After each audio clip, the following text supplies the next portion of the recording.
संबल हिंसा के लगभग 3 महीने बाद पुलिस ने सबसे बड़ा खुलासा किया है। संबल हिंसा पे जो विस्फोटक खबर आई, जिसमें सनातन विरोधी अखिलेश यादव के नैरेटिव को ध्वस्त करके रख दिया, उसका बड़ा खुलासा हुआ है। संबल में जो शख्स हिंदुओं के लिए लड़ाई लड़ रहा है, कैसे हिंसा के आड़ में उसके खात्मे की साजिश रची गई, जिसका खुलासा हुआ है। जबकि अखिलेश यादव हिंसा के जिम्मेदार ऐसे लोगों को शुरुआत से बचाने में लगे हुए हैं। माथे पर तिलक, चेहरे पर दाढ़ी और काले कोट में नजर आने वाले विष्णु शंकर जैन कैसे हिंदू मंदिर की लड़ाई लड़ रहे हैं, कैसे सनातन की लड़ाई लड़ रहे हैं, ये सब जानते हैं। यह सनातन के धरोहर को बचाने के लिए अपना जीवन समर्पित कर चुके हैं और शायद इसी वजह से वो कट्टरपंथियों के निशाने पर है। तो क्या है पूरी रिपोर्ट, चलिए बताते हैं तफसील से। नमस्कार, आप देख रहे हैं जनतंत्र टीवी, मैं हूं आपके साथ पल्लवी सिंह।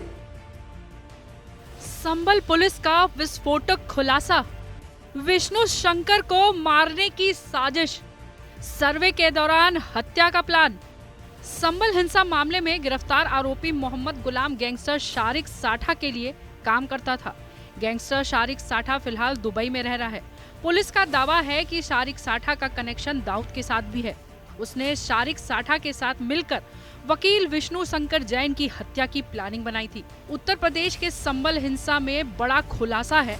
पुलिस पूछताछ में खुलासा हुआ है कि हिंसा के दौरान वकील विष्णु शंकर जैन को मारने की प्लानिंग थी। गिरफ्तार गुलाम ने पुलिस पूछताछ में इस बात का बड़ा खुलासा किया है। गुलाम शारिक साठा के लिए काम करता था और हथियारों की तस्करी करता था। पुलिस पूछताछ में गुलाम ने बताया कि पिछले काफी समय से हथियारों की तस्करी का धंधा कर रहा था। दुबई में बैठे शारिक साठा ने गुलाम के साथ मिलकर प्लान बनाया। सर्वे के दौरान दिल्ली के वकील विष्णु शंकर जैन और पुलिस पर फायरिंग कर मार दिया जाए, जिससे हिंसा भड़क जाएगी और हथियारों की तस्करी का काम एक बार फिर से शुरू हो जाएगा। संबल पुलिस के सूत्रों के अनुसार 24 नवंबर की हिंसा के दौरान मोहम्मद गुलाम उपद्रवियों को हथियारों की सप्लाई किया था। उसका कुख्यात गैंगस्टर शारिक साठा गैंग के साथ कनेक्शन है। पुलिस ने उसे अरेस्ट किया। सांसद संबल नाम का एक व्हाट्सएप ग्रुप बनाया गया था। ग्रुप में 22 तारीख को बड़ी संख्या में इकट्ठा होने को बोला गया था। ग्रुप में 23 की रात को भी कई बातें बोली गई। इस तरह के कुछ और व्हाट्सएप ग्रुप के बारे में भी जानकारी मिली है। संबल हिंसा को लेकर बड़ा खुलासा जो हुआ, हिंसा के एक दिन पहले मोहम्मद गुलाम ने शारिक साठा को कॉल किया। आदेश मिला 24 नवंबर को किसी भी हाल में सर्वे नहीं होने देना है। संबल हिंसा की पूरी प्लानिंग बनाई गई। पुलिस ने दावा किया कि गिरफ्तार आरोपी मोहम्मद गुलाम का गैंगस्टर शारिक साठा के लिए काम करता था। गैंगस्टर शारिक साठा फिलहाल दुबई में रह रहा है। पुलिस का दावा है कि शारिक साठा का कनेक्शन दुबई के साथ है। पुलिस का दावा है कि उसे संबल के सांसद जियाउर रहमान वर्ग का भी संरक्षण मिल रहा था। जंगली ऐप के जरिए शारिक साठा के संपर्क में था। इस ऐप में डाटा स्टोर नहीं होता है। शारिक साठा की पत्नी का फोन भी गुलाम के पास मिला है। एक स्थानीय व्यक्ति में शारिक साठा को मस्जिद के सर्वे के बारे में बताया था, जिसके बाद शारिक साठा ने गुलाम के साथ मिलकर प्लान बनाया था। गिरफ्तार आरोपी गुलाम ने अपने फोन को फॉर्मेट कर दिया था। एफएसएल जांच के लिए गुलाम के फोन को भेजा गया है। 2014 में गुलाम के पूर्व सांसद शफीकुर रहमान के कहने पर एक दूसरे राजनेता सोहेल इकबाल और अंधाधुन फायरिंग की थी। इस घटना के बाद संबल में तुर्क और पठान का झगड़ा हुआ था। माहौल खराब हुआ था। असले प्रोवाइड किए गए थे, जिस व्यक्ति के द्वारा इंस्ट्रक्शन दिए गए थे, जिस व्यक्ति के द्वारा ये हिंसा करवाने के लिए असले भी प्रोवाइड किए गए थे, उस व्यक्ति को पुलिस द्वारा गिरफ्तार किया गया है, जिसका नाम गुलाम पुत्र मुख्तार है। ये मोहल्ला दीपा सराय नखासा का रहने वाला है। इस व्यक्ति को गिरफ्तार करने पे पूछताछ पे पता चला है कि इस व्यक्ति के ऊपर कुल 20 मुकदमे अभी तक दर्ज हैं, जो कि जनपद संबल में और आसपास में है।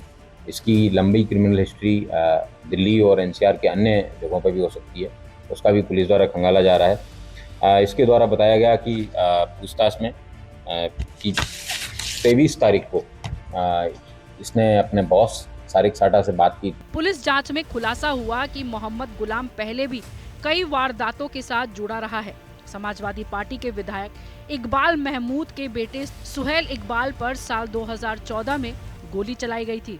इस वारदात में वह शामिल था। पुलिस का दावा है कि आरोपी गुलाम ने दिल्ली में आए वकील विष्णु शंकर जैन का मर्डर का प्लान बनाया था, जो सर्वेक्षण के दौरान जामा मस्जिद में उपस्थित थे। संभल पुलिस ने हिंसा के मामले में अब तक 80 उपद्रवियों को अरेस्ट किया है। गिरफ्तारी के समय गुलाम के पास 32 बोर की 2 पिस्टल, 9 mm की पिस्टल सहित 3 विदेशी पिस्टल जब्त किए गए थे। इसके अलावा जर्मनी, ब्रिटेन और पाकिस्तान में बनी गोलियां भी बरामद की गई थी। इससे पहले भी मुस्लिम को हिंसा स्थल से अमेरिका और पाकिस्तान में बने कारतूस मिले थे। संभल हिंसा मामले में पुलिस ने पहले ही शारिक साठा गैंग के वारिस और मुल्ला अफरोज को अरेस्ट कर चुकी है। अब पुलिस ने गुलाम को अरेस्ट कर हिंसा के पीछे की बड़ी साजिश का खुलासा किया है। पुलिस जल्द ही दुबई में बैठे मास्टरमाइंड शारिक साठा पर शिकंजा कसने के लिए तैयारी कर रही है। पहले शाही जामा मस्जिद आ गए। शाही जामा मस्जिद कमेटी और मुस्लिम समाज के लोगों ने फिर भी धैर्य रखा और दोबारा सर्वे के लिए अंदर ले गए। सर्वे के दौरान करीब 1.5 घंटा बाद जब जनता को सूचना मिली तो वो इकट्ठा होना शुरू हो गए। लोगों ने सर्वे का कारण जानना चाहा तो सर्किल ऑफिसर ने उनके साथ गाली गलौज की और लाठीचार्ज करवाकर बुरी तरह जख्मी कर दिया।